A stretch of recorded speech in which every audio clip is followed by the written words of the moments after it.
Hi, this is Brian Kim. I'm going to share with you this case of a Hydrus microstent that I'm trying to place into Schlemm's canal. And it looks great and everything's going well, but at the end of it, the last distal, I don't know, 1/3 of it, it pops out.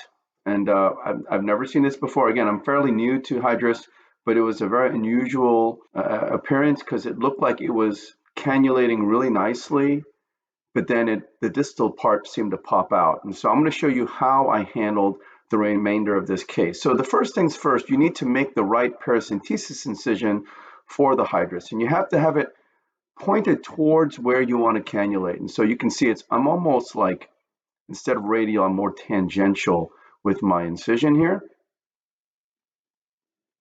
And you know what I've learned in the past cases is don't go too peripheral, otherwise you're going to get conjunctival hemorrhage, and then that blood will get into the interface. So I turned the eye, and now I have the head turned away, and the microscope is rotated so that I'm getting a more shallow angle so that I can get the proper view.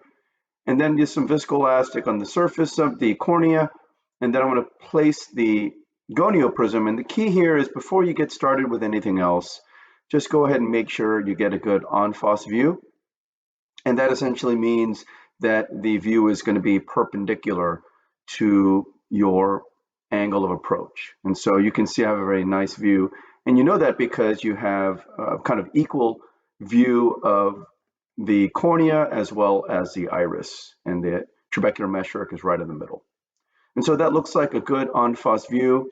I'm going to lower mag, and I'm going to rotate the Hydrus device so that it's going to be angled slightly up in my hand. I'm holding it like a pencil. I want to make sure it's pointed slightly upward because you want to get that shovel effect when you stab into the trabecular meshwork, and you want to angle just a little bit upward into the anterior TM so that it'll track through the canal appropriately. So I place the device through my incision. Again, the incision is tangential and not radial. And you can see by doing it this way, I have minimal stria from my incision this way. So I'm getting myself into focus. And you see it's slightly angled upward. So here I'm going to go ahead and try to stab it into the trabecular meshwork. It looks like I'm right in the middle of trabecular meshwork here. So I'm stabbing. And you want to be able to stab through and making sure you're actually into the trabecular meshwork. So you stab, and now I'm advancing with the roller. So as it advances, you can see it looks pretty good so far. It's tracking through the canal. Everything looks pretty good. And so I'm thinking, okay, that looks pretty good, and everything looks fine. But then as you look more closely, look on the left side of the screen, you can see that the device is actually coming out. So it's not inside, it's out. And so I was a little bit perplexed. So we come out, and I'm going to push some more viscoelastic in just to really get myself a good view. I still have the stent in the eye here. I haven't come out yet. Place some more viscoelastic on the cornea. And so I have a pretty good view now. But yeah, it's definitely the distal part has come out. So I'm going to try to grasp the end of it. And you see that there's that notch that should allow me to be able to withdraw the instrument back into the injector. So I go ahead and do that here. So I'm thinking, it looked pretty good. Why is it coming out there?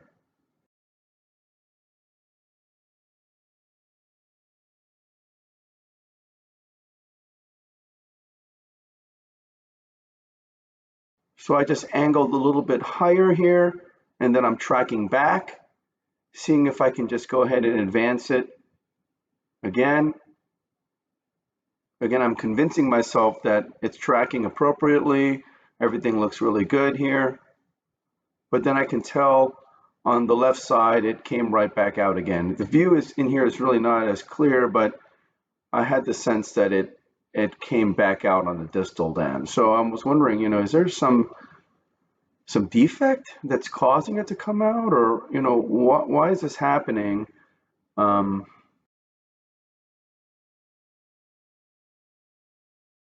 I thought perhaps maybe it was just the angle that it had it. So then I kind of subtly changed my hand position and advanced it again. And look, you can see that definitely the distal end is sticking out and it's not in the right position.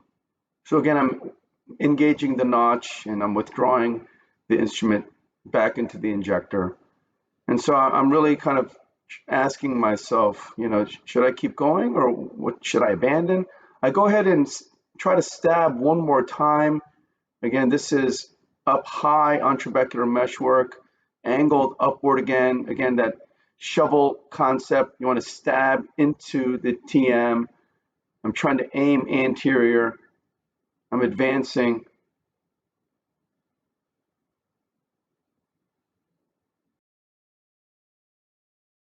And it looked good until that very last roll. When I rolled it, it popped right out again, that distal end. I'm kind of losing confidence and wondering, the definition of insanity is doing the same thing over and over and over again. So I had to make sure I did something a little bit differently. And this final time, I really, really angled into the anterior TM. So I angled into the anterior TM. I aimed a little bit higher than the previous times. I made sure I stabbed into the TM, again, with the injector like a shovel, like I've said in the past. And so I'm holding my breath. So I'm pushing the heme out of the way.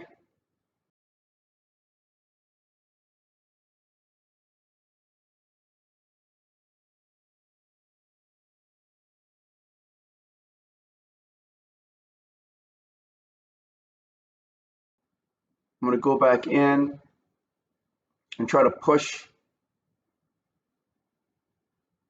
I'm flattening the device against TM, against the scleral wall, and then I'm pushing. It's going in little by little. Good. Oh, it popped right in. Good, good.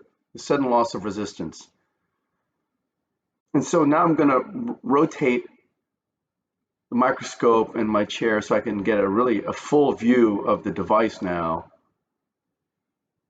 And as I do this, you can see now I have an entire view of the Hydrus and the whole thing is in the canal. So I don't know what I did differently. At that last step seemed like, again, a practice of futility because I kept doing the same thing over and over and over again.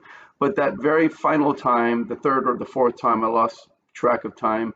I definitely went out of my way to aim for anterior TM, aimed it, angled a little bit upward, a few degrees upward, stabbed it, and then advanced it. And so I think for some reason when I started lower, it was tracking, I guess, maybe superficially somehow, and that's why in the distal 1/3 or 1/4, it would just perforate out, coming out. I don't know. There must be some fistula or some defect in the TM to cause it to come out.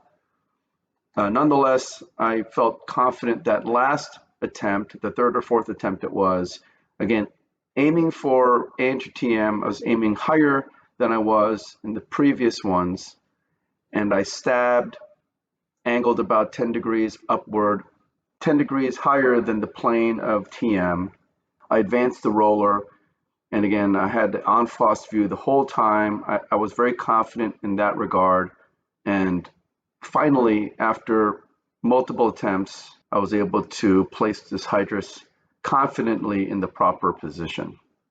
I've seen patients come from other surgeons, and I'll be honest with you, I've seen some cases where the Hydrus was literally just left like I had it, just sticking out incorrectly. And I don't know how you could just leave a Hydrus like that when it's not, one, in proper position, and two, what if it comes out and might hit the corneal endothelium?